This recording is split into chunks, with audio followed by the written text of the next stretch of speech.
Beatitudes from Matthew 5, verses 3 to 10.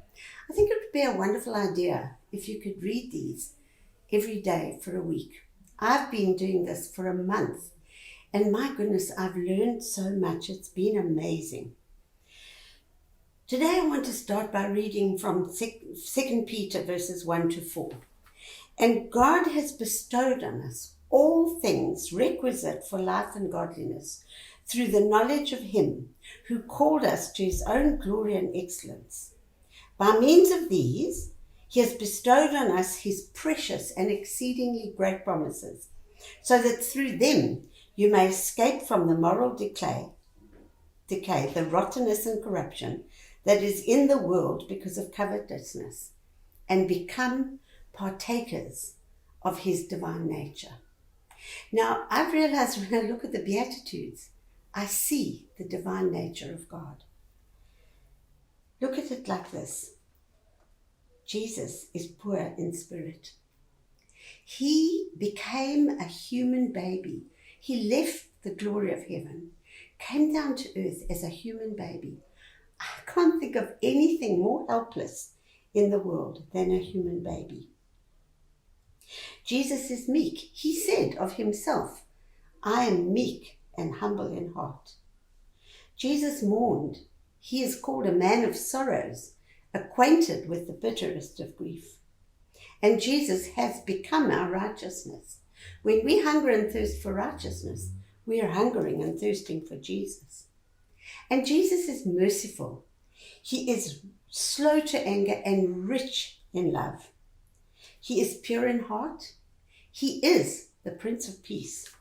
And finally, he suffered the ultimate persecution when he allowed himself to be nailed to a cross by the very people that he had created and loved.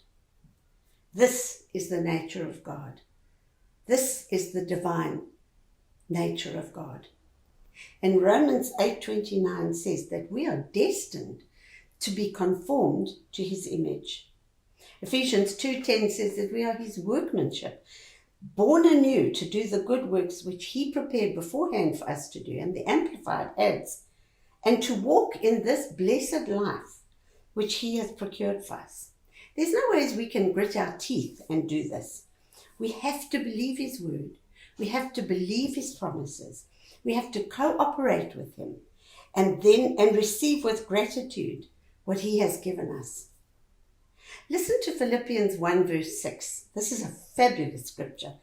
I'm convinced and sure of this very thing, that he who began a good work in you will continue until the day of Jesus Christ, completing and perfecting it to full completion in you. You know, recently we heard the illustration of an e-bike, and I happened to visit a friend the other day who has an e-bike. And I was fascinated because it looks just like an ordinary bike. You still have to get on it, you still have to balance, you still have to pedal the pedals. But the power is coming from the electricity. And that's what this is like. We are being conformed into the divine nature, partakers of the divine nature of Christ. He's doing it in us.